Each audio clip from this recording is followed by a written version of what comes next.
All right. Hello and welcome to David Waldy, who is our guest today on Emotional Warrior Podcast. Thank you for being on the show, David.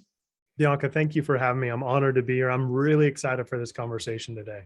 Yeah, I am too, because we're blending something. And actually, what's cool is that I'm coming from a therapist background and you're coming from a coaching background, but your coaching style you call fierce empathy. And you have a really, I think, eclectic way of combining your emotional intelligence skills and speaking skills and thinking skills in with business coaching. So, and I actually try to also bring about, like when I work with people too, sometimes they need help at work, and it's not always about breaking down, it's about building up and thinking about what you're experiencing. So I really like the coaching component, even though I don't spend a lot of time in that world. So I think it'd be an interesting conversation to have. And I think my viewers will definitely be able to gain something from the topic that we're going to be discussing, which is tell it like it is.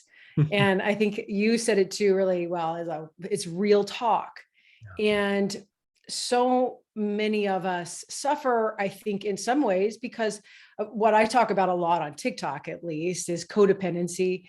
But because we're nervous about what it is other people are going to think, or, we have inferiority issues, or we are not comfortable with our own desire to want to express ourselves. We even see that as aggressive. I mean, there's so many nuances to why it's so hard to say it, for real to a person and be emotionally honest. So we're going to get into that. I think that's our topic. And, I would love to hear your thoughts on the topic, just as I was kind of explaining it there too.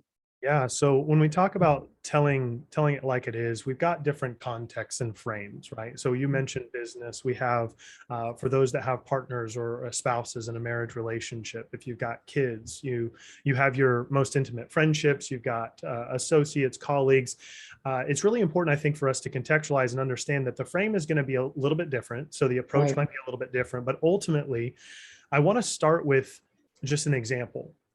So when I come at any type of situation where an individual is dealing with this frustration because they either feel unseen or unheard or unloved, they feel like their needs aren't being met, they feel like they don't get what they want in life, they're constantly giving, serving. I feel like, there's so many people that are alive today that are tremendous givers, right? Absolutely amazing at giving, loving, serving, helping other people, and absolutely suck at receiving because we're just resistant to it, right?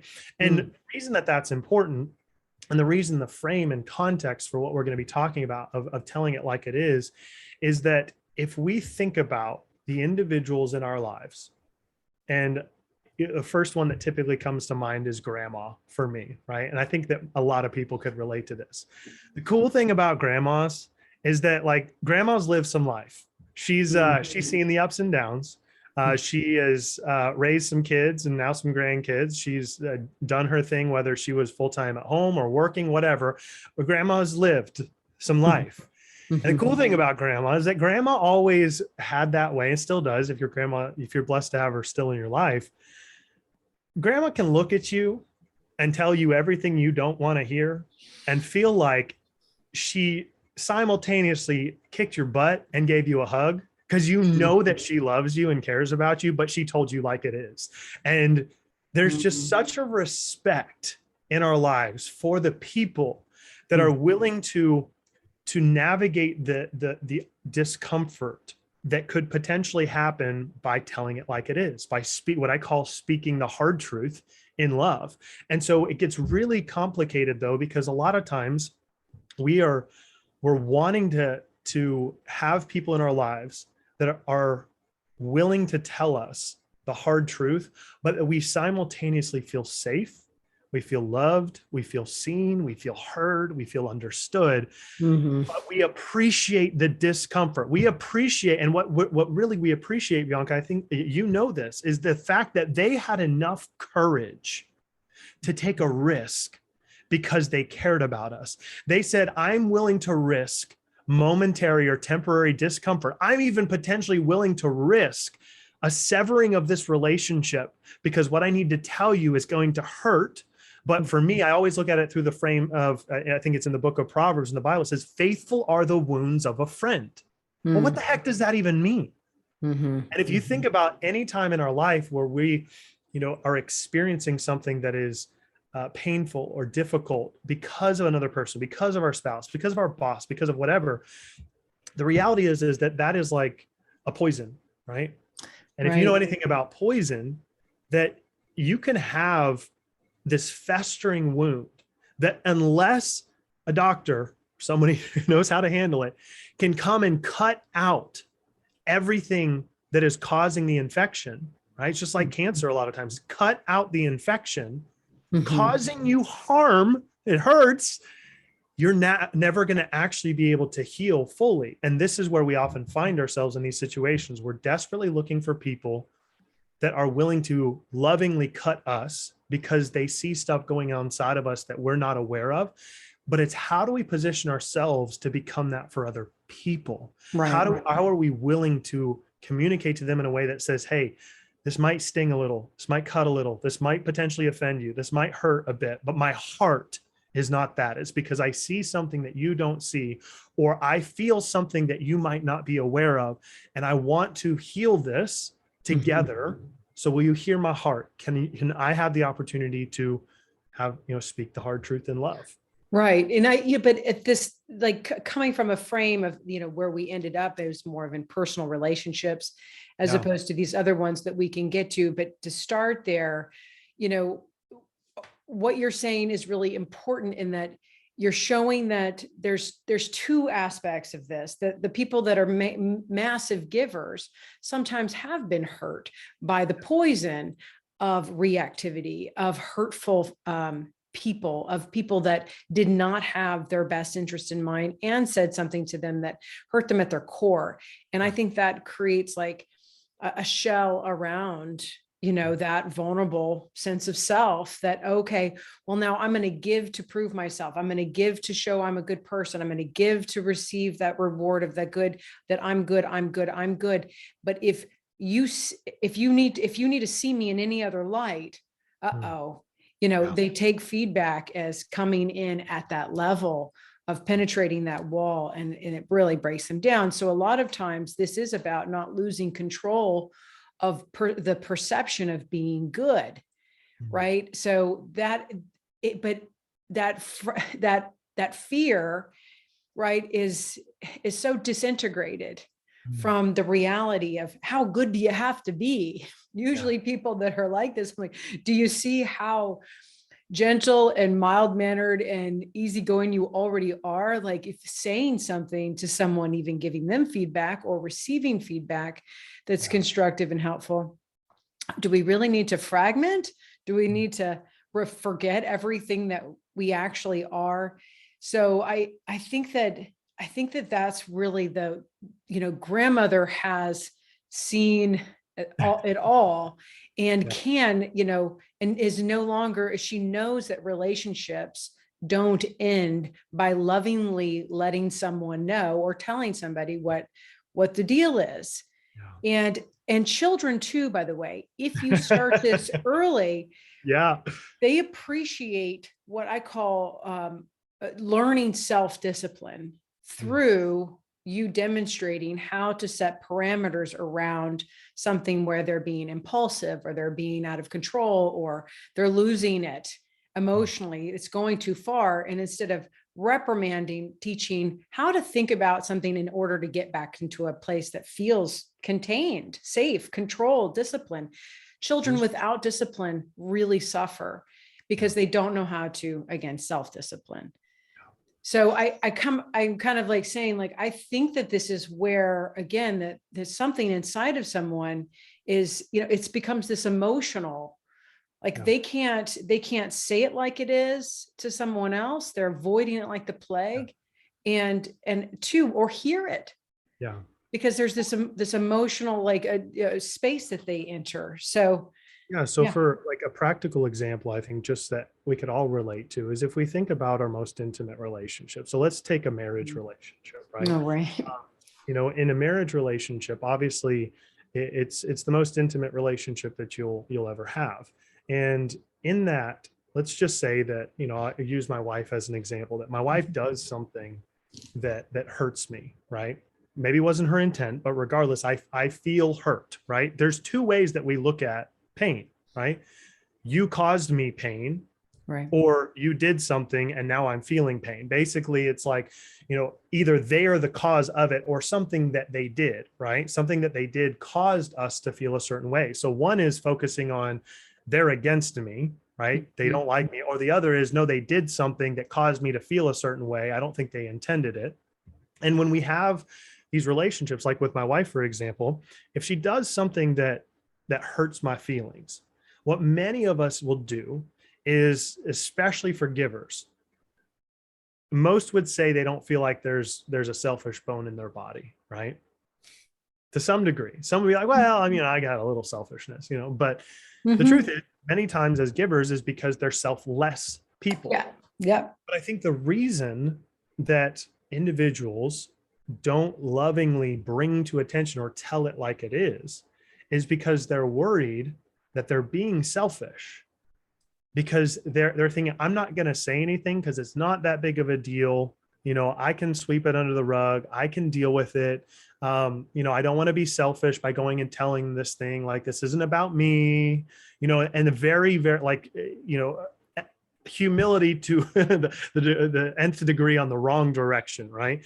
And the reason that we, I think, convince ourselves that it is selfless to not say what it is, to not speak the hard truth in love, to not actually, I like the word carefront, right? It's like caring confrontation, is because we've convinced ourselves that if we were to do that, if we were to tell it like it is or speak the hard truth, that would be something that's selfish. And I don't want to be selfish, so I'm not going to say anything. This leads to, as I'm sure you've experienced, this buildup of resentment, of frustration, where it's just like stacking over and over. And you see this a lot in relationships over 5, 10, 15, 20 years. There's not been a lot of telling it like it is. And there's been so much swept under the rug for so long that somebody snaps, right? They have a midlife crisis. They do something they regret. They say something that they can't take back, or whatever.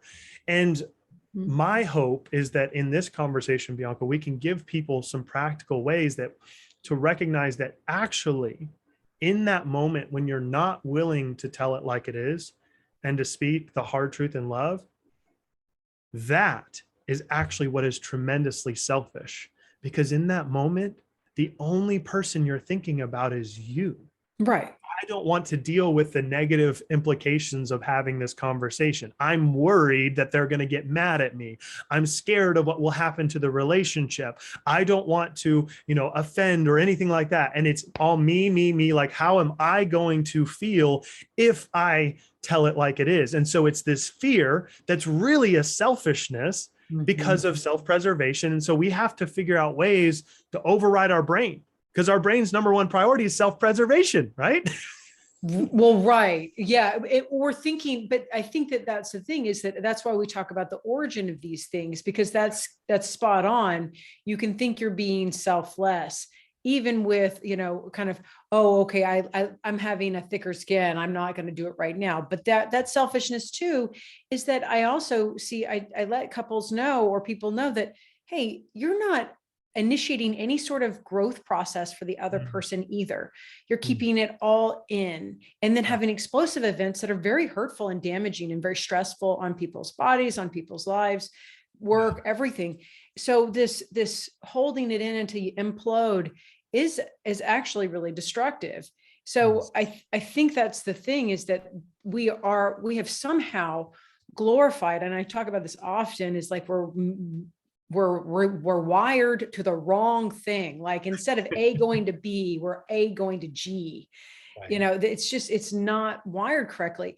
We've glorified, taking it, of being able to be the one that holds it all in, to, not looking emotional, to being completely logical and intellectual, and making sure everybody thinks we have it all together.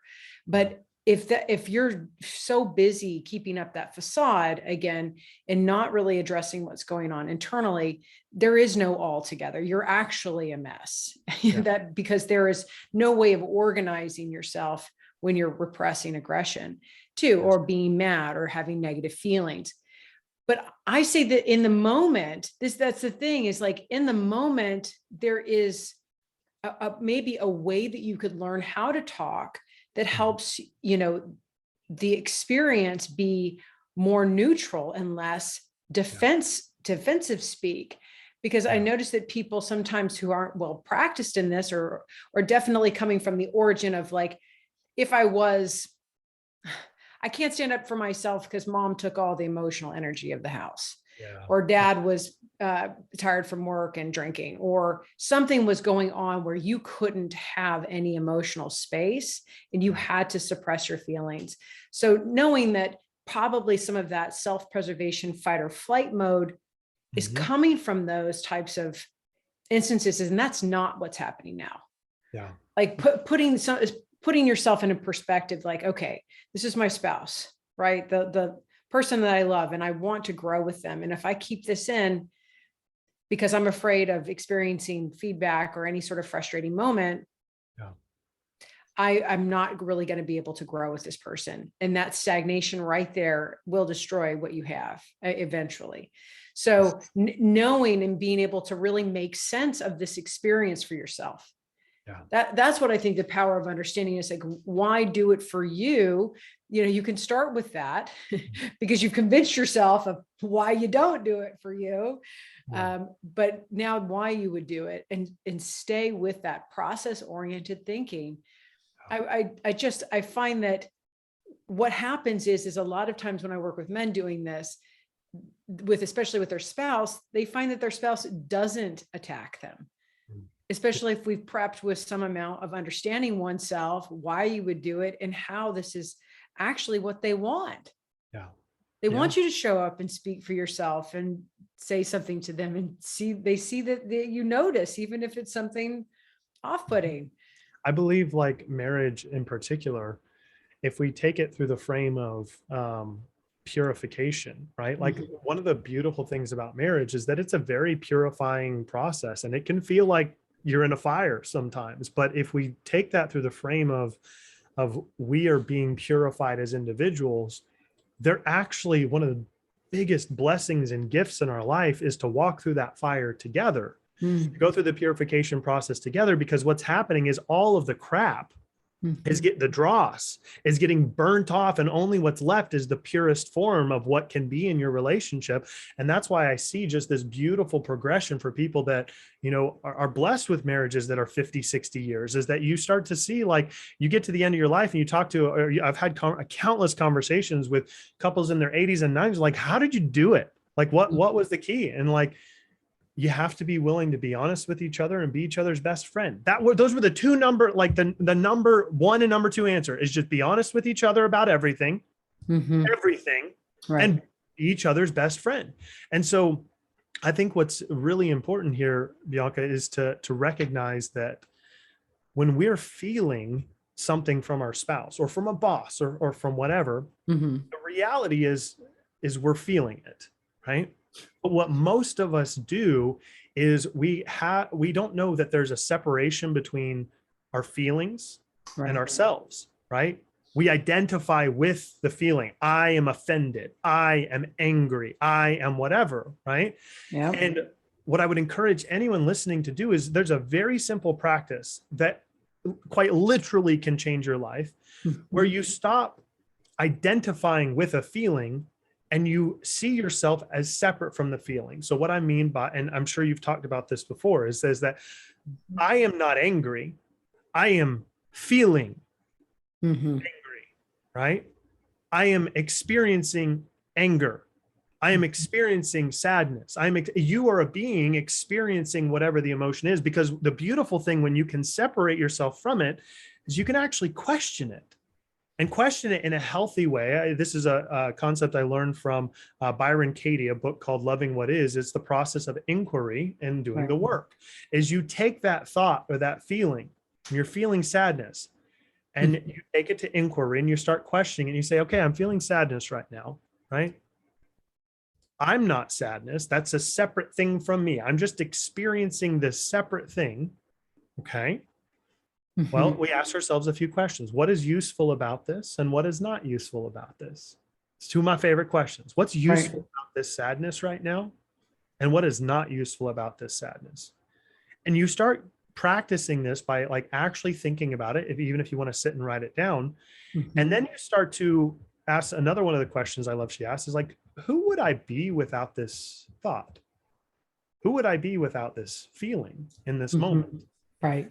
And when you can do that, it allows you, like if your wife does something that causes you to feel angry, and we see this in kids all the time. What's the thing that we tell kids to do when they're all riled up and like emotionally charged? We say, take a deep breath, right?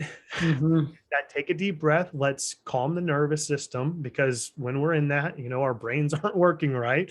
Right. Take that deep breath. If we can separate ourselves in a moment, in a tense situation with our spouse, and this is hard, this is the hardest part, when we separate ourselves in that moment and we practice thinking, okay,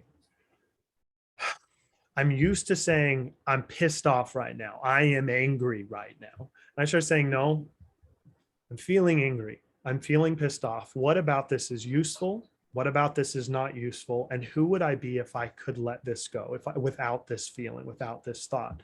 What it does is it actually honors the fact, it doesn't resist it.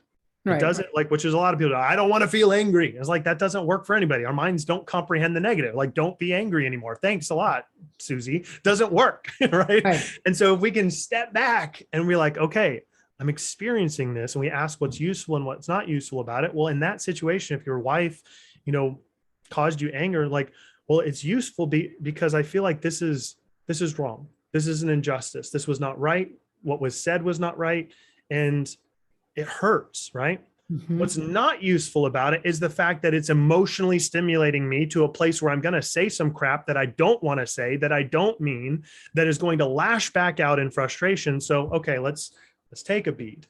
And when we take a beat, we take that deep breath and we start practicing this inquiry of the feelings we're experiencing, it allows us to calm down and then to execute on everything that you would work through with any of your clients. And here's the strategic way to move forward. Here's how to open the conversation. Here's how to express what you're feeling without attacking them. And that's obviously, your zone of genius, your area of expertise. But I think that one simple thing, that if we could start doing that, when we feel like this emotion come, is recognize that that's not you. You're just experiencing something in a moment. And it's really useful if you can separate yourself and look at it as a separate entity from you. Yeah, I think that's a great practice in examples, but that catching what I call it kind of like a pulling the thread. Like, you catch the thread and you know that if you keep pulling, that's going to take all the yarn out of that whole area. Right. And there's both this desire to pull and not desire. Like, I really don't want to do this, but I kind of do. And I think in that moment that you recognize how powerful, right? Really, the words, I am miserable, I am angry, I am done, I am all these things, and all of the thoughts that now are totally like a fireworks in your mind. That I am is such a trigger. You're triggering yourself. Like, and so I think that as soon as you can take the I am, boom, no. I recognize, I'm telling myself I'm something, whether that's the super ego, you want to conceptualize it as some self-critical voice that's priming you for an explosive event, or priming you for a depressive event. Depends on what direction you're going to go. You're right. And in that moment, if you can take that, or if that starts to happen 2 or 3 times, usually it takes I say sweat the small stuff, because the thoughts are so fast. They're hard, to catch. So if you can know what you're looking for, your brain will say, oh, look, the I am is coming up, and you can start, I am feeling this. And I love the question. I think anything that really, you can ask yourself questions instead of perseverating over things. Questions are very powerful cues for the mind to have patience and wonder and curiosity, and allow for something else to come to mind. Right. They are kind of like demands that lead us to much better places. Yeah. So the idea of who I could be without this, or who I could be with this, perfect. Yeah. Really, I actually haven't done that before, meaning like seeing the contrast between, because I always talk about having contrasting moments. Yeah. So when somebody does something that they were very afraid of doing, like having a real conversation with someone, I say, okay, and then you had the outcome experience. Now Yeah. let's talk about the contrasting experience between the former self and the new self. What's the experience that you've had? Yeah. And if you can just do that in the moment, you can see I could show up in this conversation in a totally new way instead of some redundant, hurtful way. Yeah. I And think right there is, it's powerful motivation. it is. I mean, that's where, there's a tagline that I've used for years is never stop becoming. But I've realized that process of becoming, Right. sometimes it can be a bit confusing, because if we define the version of us that we want to be, right, the spouse that we want to be, the entrepreneur we want to be, the leader, the friend, the whatever, if we start to define that where it can go awry is if you create this gap between that version of you and who you are today, and you start feeling like, oh my gosh, like I'm nowhere like that person, and I got a long freaking way to go. It's not useful. What is useful though is if you can define it and say, okay, so instead of all this work I've got to do to become that person, what if today I associated in my mind, using my imagination, this powerful gift that we've been given, and I actually thought for a moment, how would that version of me have this conversation with my spouse, with my boss, with my kids? How would I show up on stage? How would I show up for this podcast? How would I show up and you can actually almost trick yourself into stepping into this alter ego where you actually immediately become something different than what you are. And here's my opinion on this. So many people are like, well, that's fake until you make it. It's inauthentic and it's not real. And my argument to that is this, is what if it's actually the most authentic version of us? And what we did is we hacked the brain and bypassed all of our limiting beliefs, all of our fear of being misunderstood, all of our concern about the criticism and affirmations of others. If we just bypass that and said, no, this is how I carry myself. This is who I am. And this is something that a couple of guys in my circle, we say, this is who I am, therefore this is what I do. And you can start to show up in these different environments. But that leads to one other thing that I wanted to echo what you said, Bianca, was that these situations, a lot of times the reason we get so frustrated and the reason that we have a hard time, I think, telling it like it is because we have unspoken expectations. And unspoken expectations tend to lead to frustration. And we live our lives with our spouse or our boss, and we want certain things from them. Like, I want my wife to want to have sex with me. Not, that's a normal thing, I feel like. But if I don't ever communicate that to her, and I'm always just hoping and wishing and dreaming, maybe she'll want to, washing the dishes. Right, exactly. Then what we do is we start actually manipulating, because then we start doing the dishes because we have a motive. Because I want this from them, I'm going to actually do all this stuff to get what I want, versus, which I don't think is a good way to go about it personally, just expressing, saying, hey, this is something that I would really, really like. This is something that, and it transcends beyond, it's just anything in life with anyone. If we don't communicate, and it doesn't even have to be an expectation, because we ultimately can't control other people. I can communicate to my wife. It's like, hey, I want to be intimate with you. But at the end of the day, she still has full autonomy in a decision. And I have to love her enough to give her that right that she has to operate in her agency and her autonomy to say yes or no. But if we're not willing to have those, like, tell it like it is, and have those conversations, we don't have a way, like you said, to grow together, because we have an unspoken expectation that's perpetually causing us frustration, because we haven't actually courageously stepped out and said, hey, I'm just going to tell it like it is. Here's what's going on. Right.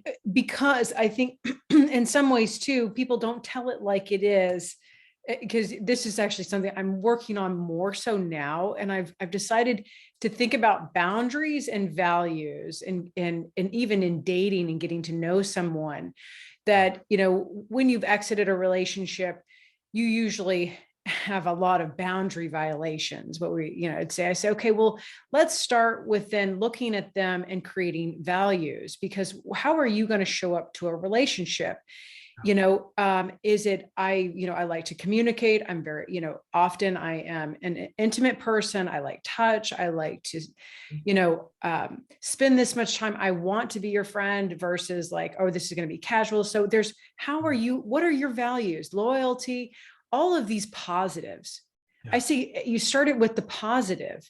And then awesome. when the positive is I think somehow stepped on or hurt, or be like, hey, you know what, you kind of, we already know this about me, that I really enjoy our time together, and it's not happening often. Let's talk about that and see how we can, because this too then lets that other person know that they share the same relationship values as yourself too, and they're like, yeah, same for me, I must be working too much.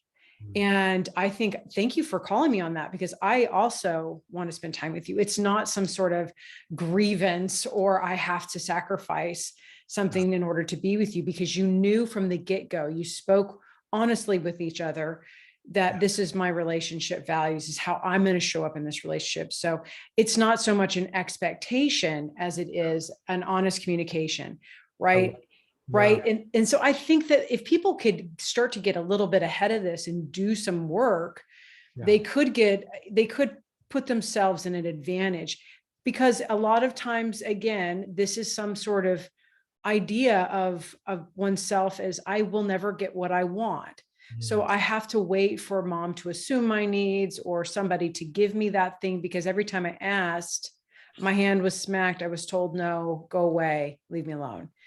So that's the one thing they have to anticipate. Like you said, even if that is the case and we're not starting from that place, it's okay. It's not this person. You got to remember, if they do say not right this second, then let's have a conversation. I always say, you know what, if you're really not on the same page about something that's really important to you, wouldn't you want to know that? Or are you expecting to live another lifetime to figure that one out? I don't, because just the days tick by and people will not approach a subject in a process oriented way. I'm just saying, like, it's not one no. It's not one time that you didn't get that across. You didn't connect. You might have to have several conversations. That's a relationship, though. You're relating to one another. Because I mean, if we strip all this down, and this is what holds most of us back in every situation, is fear, right? If we really look at it, it's, it's that fear of rejection because we've experienced rejection. It's that fear of being misunderstood because we've been misunderstood. Mm-hmm. I think what's really interesting, especially if you can work through these things in any of your relationships that are important to you. One of the things that you had just said, when we love someone, right? And maybe you've experienced this too, Bianca, you're driving down the road and husband, boyfriend, whoever in the car, you guys are going to go stop and get food, right? It's like, where do you want to stop and get food? I don't know. Like wherever, doesn't matter. Well, I don't care. You pick. No, you pick. I don't care, right? What happens is it starts to escalate and you start getting frustrated at each other because one of you or both of you are trying to be unselfish because you genuinely don't care. You're like, yeah, I don't care. It's fine. Whatever you want to do. Like, I'm cool. You start getting frustrated when really all that you want is just tell me what you freaking want. Right. Right. And that's where that scene from The Notebook, right? You remember that scene where Noah and he's like, what do you want? Is that it's something that I think when we can create the depth of relationship where we're used to communicating and talking through with things with people, we'll find that a lot of the time in life, the reason that we don't have what we want is because we're just not asking for it. Because the people that do really love us and care about us, if somebody comes to you, Bianca, and says, hey, I'm super passionate about this thing. Like, this is what I want to go after. And you love this person. You want them to win. Your first response is going to be, what can I do to help? Like, what can I do to help? Like, I'll go make signs. Like, we'll put banners. If you love this person, you really want them to win. You're going to come alongside them. You might not have any money or anything, but you're going to come alongside them in some way because you want to see them win. But the only way that that happens, that they get what they want, is because they were humble enough and courageous enough to express to you, hey, I really, really want this. Can you help me? Yeah. And being in that state is also confident that I can ask. I think also there's this self-confidence and some amount of vulnerability. Yeah. Right. But the vulnerability doesn't necessarily need to be there as much because it's pretty consistent. Again, we need to really start to integrate every experience that we have when we ask for what we want in a way that's obviously inclusive or thinking about the other or what it is people want for us. Yeah. I mean, it makes a lot of sense to go ahead and use that information and understanding to bolster ourselves regardless of past experiences, so we can start to build new experiences. Yeah. And then we actually see change if we're doing that and having the confidence to actually, again, yes, say it like it is for ourselves. And also too, not making other people responsible for us. Yeah. We are ultimately responsible for participating in not just complaining, like complaining, I want to, get in shape. Okay, well, I'll support you in any way I can in that. Let's see that what you do, and then giving them the tools. But then wait a second, where does that go? So it really is stepping up and saying what I want sets expectations, and I can tell myself what to do. Meaning I also have a part of me that isn't just about feeling like a victim, right? Or feeling like somebody who just gives to others and doesn't have time to give for themselves. There is some, again, I think that's a very interesting, like selfish, I call it gratification. I call it always like, so what about this defense that's so misery making is actually gratifying? Yeah. For you, that you get to stay, somehow not moving, eating more, doing what, having difficult times, always sad and getting attention for that reason, or so I think that that's something, again, where people have to wake up to recognizing how they figured out how to source this for some sort of, again, it's like reverse pleasure. It's being comfortable with the uncomfortable. Yeah. And I don't want to miss, talking about this, because I think this is part of what it is that we were really discussing to begin with, which is both like working. And when you get into that space of kind of, your more internal thoughts about yourself and what you want, I think about sympathy and empathy.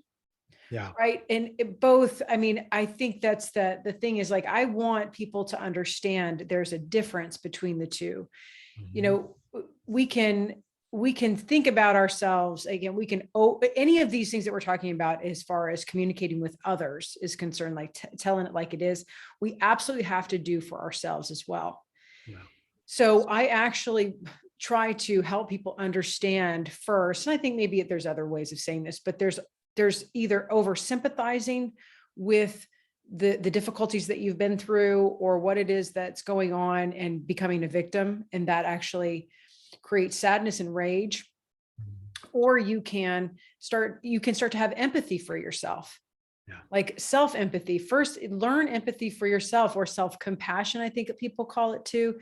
But I'm looking at it as empathy, because more so about really putting myself in the shoes that I've been in, like really thinking about where I've come from, what I've done, and how I've gotten here. It generates so much more, it just is positive self-regard. Yeah. There's, maybe even if there was something, there's not something that I am proud of, or there's something that I do want to work on, I can see that where that comes from. And I can see that I'm not going to self-blame.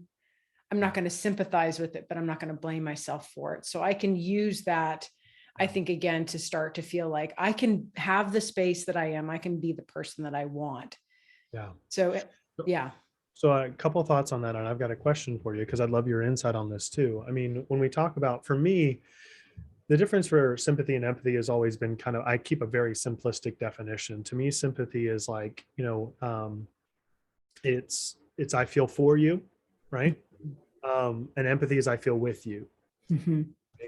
That's a very overly simplistic definition, but I think when you're talking about the self-care, compassion, as self-empathy, it has to be the foundation, because it's it's it's impossibly difficult to pour from an empty cup. And what I think so many people have been conditioned to doing is that they have not found intrinsic value and Mhm. appreciation for themselves.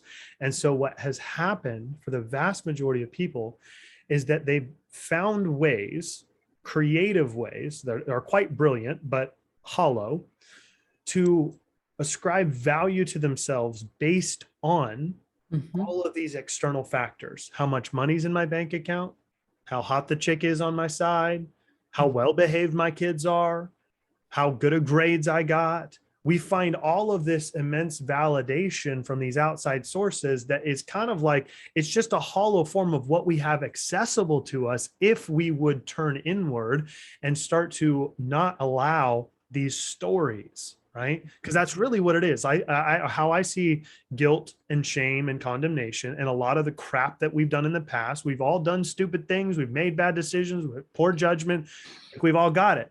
Yeah. But you know this better than anybody, and when you've had conversations with your clients, is that the reality is the only reason that thing still causes us pain is because of this in here.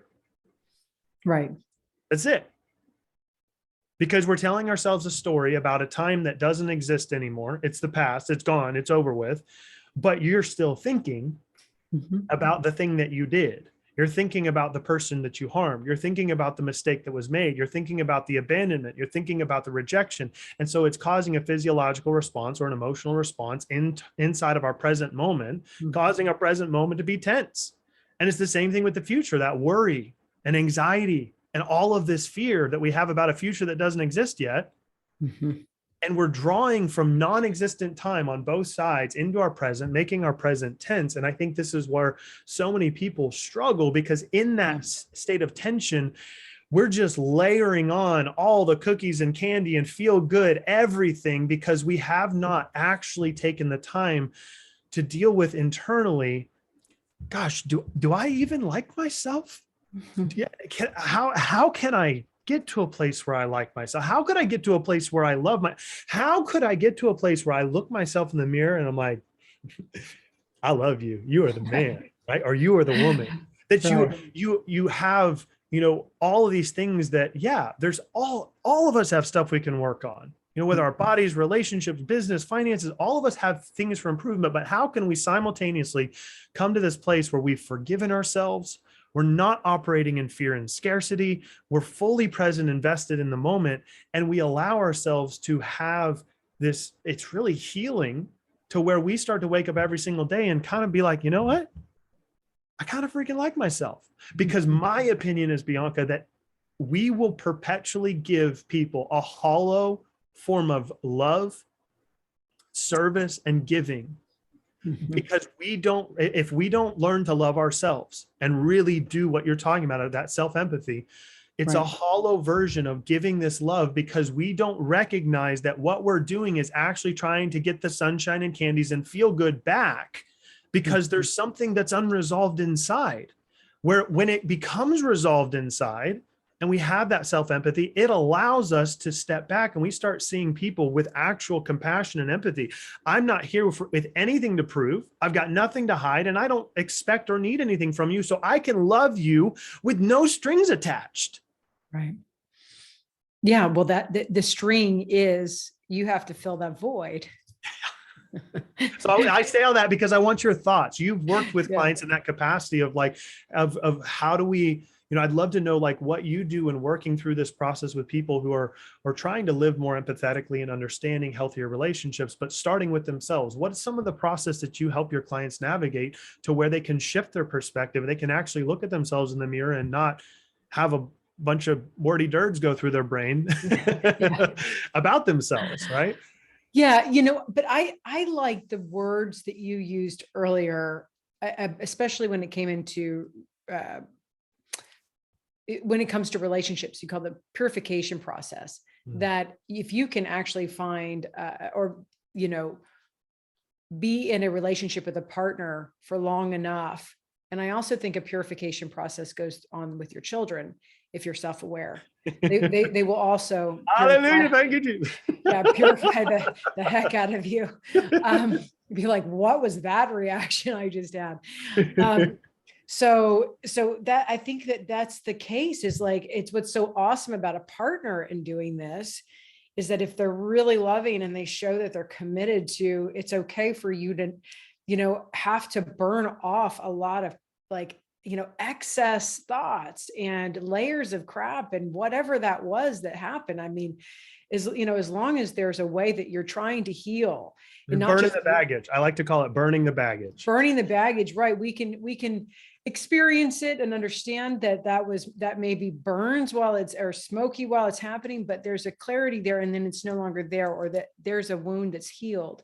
Walking through life with a ton of wounds and thinking you're going to find your self-worth in any one of these things, and you invest in it too long, you're going to come back to this place where you're like, wait a second, when it's lost, it's going to be a crisis. It really is. So I think what happens for me in therapy is I try to help people utilize the relationships they have also too, in that regard, as they need to be, there's got to be a growth factor. Relationships can be some of the most healing processes or healing things that in our whole life. I think that's the point of working with someone too. I'm saying is like, real quick, I love that you said that, because there's been this pervasive theme, especially on TikTok, that people have to go separate themselves and be alone to heal. And I think it's a crock of BS.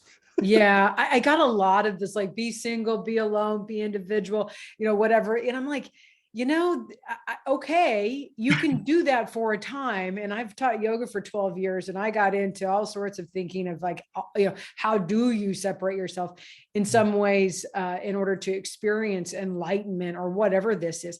And I found that it was actually coming back down into the world and into the, into people, into the lives of the people that I was working with to help them, not staying in some sort of ever, glorified guru state. So anyway, but there's something about that in mindfulness that I think was taken too far. And I also think that now people are just like, I'm not going to deal with it. I can just be frustrated and have have my dating apps. I'm like, all of this is just instant gratification. Relationships absolutely take time, and there's a process, and this process is so healing, I think, at an emotional, soul, mental, physical level, because that's what it's all coming down to. So if you can, I think that's what I say, that sometimes where people are in relationships that cannot foster that development. So there is a need to focus on your own personal growth. But I really find that people, I think what I try to do is just really out of that really superficial kind of, I am coming in with a narrative. I have made meaning of things like this. This is what it is. Now help me fix it. I'm like, well, we're going to you're going to lose control of all that meaning in about fix me, Bianca. in about 3 seconds. It's going to implode. And then we start to work into that space where these things are happening. And as we're making meaning of these experiences and showing how they connect to the conflict or the problem they're having, they're able to start to really understand themselves in a more integrated way.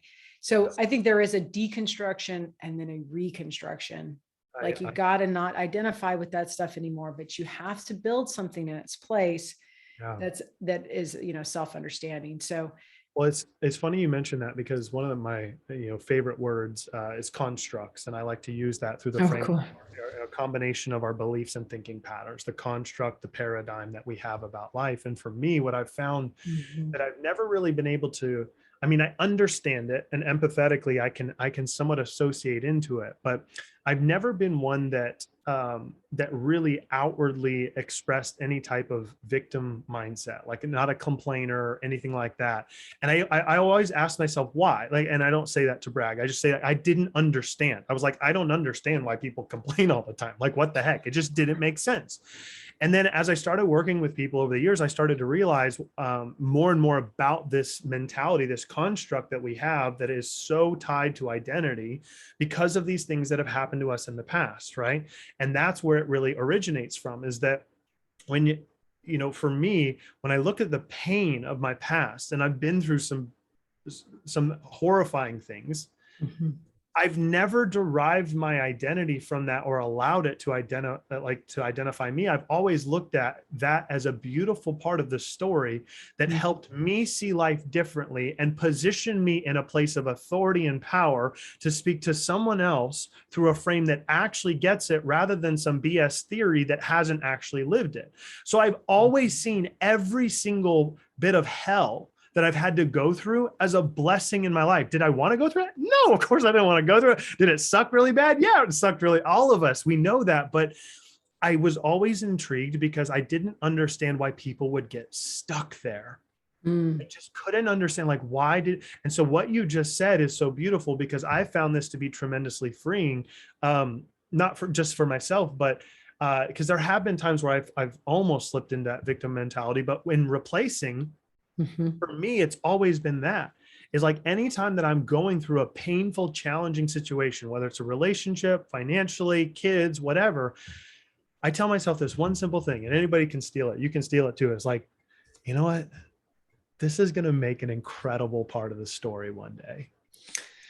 Yeah. And that's my reframe. I just reframe it. And I know that, no, I am the only one that can work my way through this. I have to Mhm. grow. I have to expand. There's something that I didn't learn that I need to learn from this. So there's nothing bad about this unless I choose to give it bad meaning. And I refuse to do that. Maybe it's irrational, but talk to me. You're the therapist. What are your thoughts on that? No, but I think that that's it. I think there, in some ways, when I see something come up in someone's life again and again and again, I say it's time. Maybe it's been unconscious that it's there, but now it's like you're repeating this over and over again. It's like a scratch, you got to itch. We need to work on this. We need to rebuild. But in some ways, what you're saying is right. Is like, I mean, all the things you're saying are spot on, but meaning like, we need to look back and rebuild the meaning. If we've even had a difficult situation that felt like destructive in some form, well, then I need to look back and make meaning and see the silver lining and what lessons I've learned. And like I was saying about a bad relationship, or a lot of boundaries were crossed, let's look back and create values. Let's figure out what the positive was from that experience, so it's not repeated.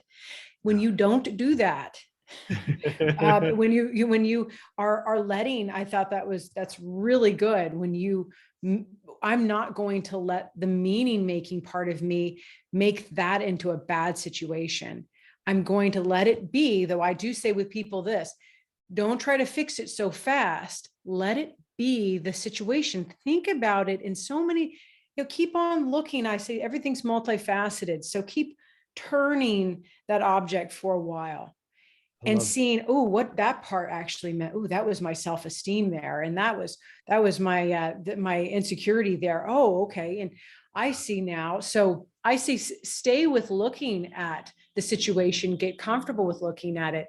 That builds resiliency. And also a lot comes to mind yeah. as you do that. And then, right, then you can look at it and say, okay, I've figured it out. Yeah. I'm ready to take action to move forward and on, whether that's, I say, whether that's an apology, whether that's a decision that needs to be made, maybe there is a different way you're going to set goals, or you're going to finally find help. Yeah. So there can be a lot of different ways that you go about rebuilding, Yeah. but it's because you're ready for something new. I love it. I think that's the point. And maybe we can close with this a little bit too, is that when you tell it like it is, and when you are real with another person, you do create the potential for a new outcome. Yeah. And isn't that what life's all about? Don't we want just to see? I mean, we need to learn about ourselves and implement these strategies intelligently, but can't we have a new experience?